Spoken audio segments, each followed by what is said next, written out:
Make a Snufflegator playmat. I will also accept a Mermook playmat.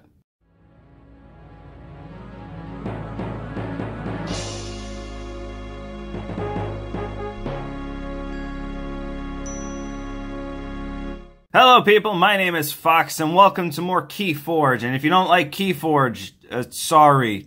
I'll be doing other videos later. But I want to talk about this new game that I like. Yesterday, I got 2 new Keyforge decks, and if you've been playing Keyforge over the release week/weekend, you would know that on its own is a major accomplishment. They have been selling out of these things like, I don't want to use the term hotcakes because I feel like that's too cliche. They've been selling out of them like guns in Texas. Holy crap, you cannot find these decks. And what's even stranger is that there are some decks that currently on eBay and even I think on Cool Stuff Inc. have been selling for like $150, $200, and most of these decks are the ones that contain the Four Horsemen cards, which they're really powerful Sanctum cards that are really fun and cool. And I know that because I have them. Yeah, I got lucky. This deck that I bought yesterday, the second deck I ever bought, has the Four Horsemen. Yep. It doesn't have another card called Epic Quest, which is a Sanctum card that allows you to forge a key, which, if you don't know how to play this, that probably doesn't make a lot of sense. I do want to record myself one day playing a game, and hopefully explaining the basics of the rules over the gameplay. Epic Quest allows you to forge a key on your turn by playing a set of Sanctum cards, and the Four Horsemen kind of help combo with that. Really cool combo. I don't have that card, but I do have the Four Horsemen, and the fact that this brand new game that has been just released is selling decks for like $200 is kind of stupid to me. We'll see where that turns. In the meantime, I'll probably hold on to this deck. In the meantime, let's go over the deck list. So we got Clarkiwi, Spawn of Chenovox. Okay. And then we have, if I can grab the fucking thing, Dean Bountifinder, Open Top.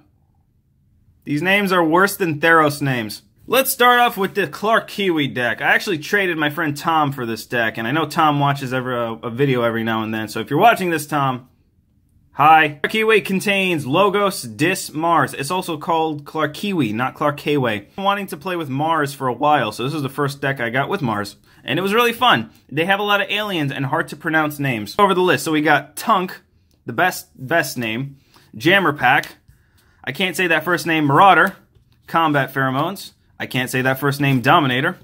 Won't even try to say that name, The Many. Mind Warper, I can say that one. Ammonia Clouds, Soft Landing, Squawker. Won't try, Thinkerdome.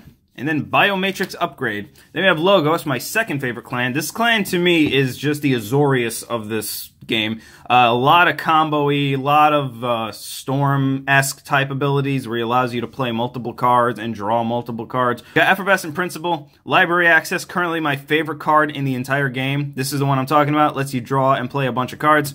Dextry, Novu Archaeologist, Experimental Therapy, Wild Wormhole. We got Interdimensional Graft, Quixo the Adventurer. For some reason, the face of that guy reminds me of my 4th grade English teacher. I don't know why I remember his face, but I do. Vespelon Theorist, Phase Shift, a great card. Scrambler Storm, and Vevelin Analyst. Valen Analyst. My God. And then we got Dis. Personal favorite of the logo. I like the look of that logo. Succubus, Dominator Bauble, Tendrils of Pain, Dance of Doom, Charette, Lash of Broken Dreams, Control the Weak. I got 2 Fears, I think, and then 3 Mind Barbs. Really good card. I actually ended up getting all 3 of these in my hand in one game, and it was fun. 3 Amber, then they discard 3 cards. Really cool tempo killer. Now let's get on to the deck that's probably worth a pretty penny. We got Dean Bountifinder Open Top, the Four Horsemen deck. So it's got Sanctum, Logos, and Brobnar. I think the best combination I have seen with the Four Horsemen is probably Sanctum, Logos, and what the hell's the name? Untamed, I forgot the name. Untamed probably is a better one. Untamed gives you a lot of recursion, and I think that's probably better with this. But still a fun deck. A lot of good combinations in this deck. So here we have the Four Horsemen, of course. Horsemen of War, of Death, of Famine, and of Pestilence. Yeah, I still don't understand why the hell these cards are making decks worth $200, but it is what it is. Grey Monk, Cleansing Wave, fantastic card, especially with a specific Brobnar card, the Cannon. There we go. Autocannon. Autocannon says whenever a creature comes into play, it deals 1 damage to it. That's the simplest way I can explain it. And then Cleansing Wave is you heal 1 damage from every creature, including your opponents, and you gain an amber for each one done this way. I managed to get 13 amber off of this. Fantastic combination of cards right there. We got Protect the Weak, Whispering Reliquary. We got 2 terms of Red Dress. Hallowed Blaster, Shield of Justice, and that's it for Sanctum. Then we got Loot the Bodies, Fire Spitter, Gauntlet of Command, the War Chest, really cool artwork on that one. I wouldn't mind that being a mat either. Look at that cool teddy bear. Tremor, Autocannon, like I said, Champion's Challenge, Coward's End, and then Headhunter and Valdir and Anger, and then Troll. Then we got Logos. Again, the tempo on this stuff is just fantastic. Wild Wormhole, really cool. This is essentially a cantrip.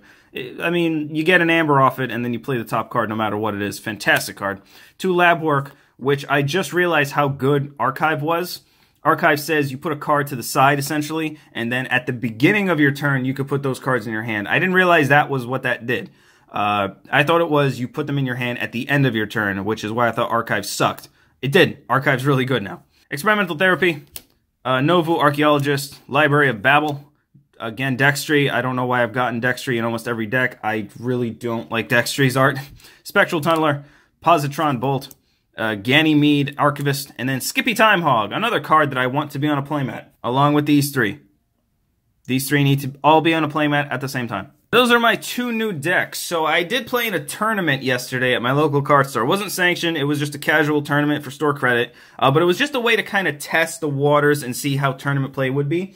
From that first tournament, I really like the way it's done. Every game, for the most part, seems to end around the same 30 to 45, 50-minute mark. Magic games tend to go far into overtime, pretty much all the time, which makes tournaments last a lot longer and get a little tedious and kind of boring. Every game that we played yesterday ended within at least 10 to 15 minutes of each other, which is good for tournaments because they don't last as long, which means you get to do more stuff. Everyone, for the most part, was on the same level of play.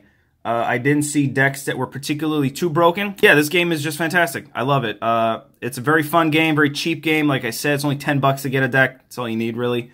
I don't know how long the bubble is going to last for those $200 decks. Hopefully not very long.